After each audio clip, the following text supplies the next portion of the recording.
آپ نے ایسا نسخہ بتایا، میرے سارے کام اللہ نے کر دیے۔ کہتا آپ نے یہ دعا بتائی تھی، میں نے یہ یاد کر لی ہے، نبی صلی اللہ علیہ وسلم پڑھا کرتے تھے سجدے میں، دو سجدے کے درمیان ٹھونگے مت مارا کرو، وہ دعا ہے۔ ذرا کر کے اپنی زندگی میں تھوڑی دیر کر کے دیکھ لو، اللہم اغفر لی، یہ دو سجدوں کے درمیان کی دعا۔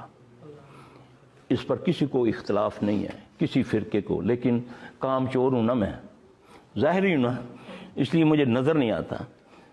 دو سجدوں کے درمیان کی دعا، اللہم اغفر لی، اے اللہ میری مغفرت کر دے، وعافنی، مجھ کو عافیت عطا فرما، مجھے صحت عطا فرما، اللہم اغفر لی ورحمنی، مجھ پر رحم عطا فرما، وعافنی، مجھ پر عافیت دے، مجھے صحت دے، ورزقنی، مجھے رزق عطا فرما۔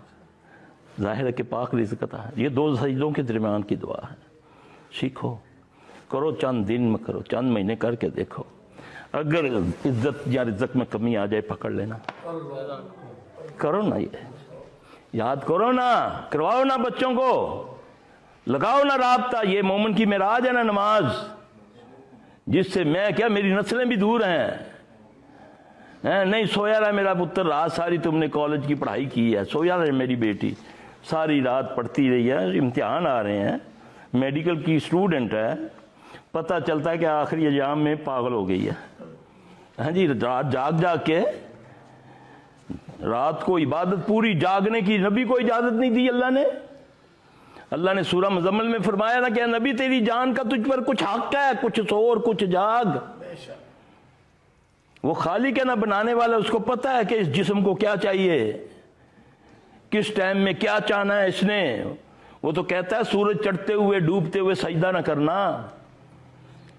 سائنس کیا کہتی ہے؟ سائنس کہتی ہے جب سورج چڑھتا ہے تو زمین سے ایسی شعاعیں ریفلیکٹ ہو کر آتی ہیں جو انسانی جسم کو نقصان پہنچاتی ہیں، اور تھوڑی دیر کے بعد 9-10 منٹ کے بعد وہی شعاعیں انسانی جسم کو اتنا فائدہ دیتی ہیں کہ اس کے جوڑوں کے اندر جو گندے فضلے ہیں، گندے ہیں مادے، ان کو جلا دیتی ہے۔ تو اشراق کی نماز کا کیا ٹائم ہے؟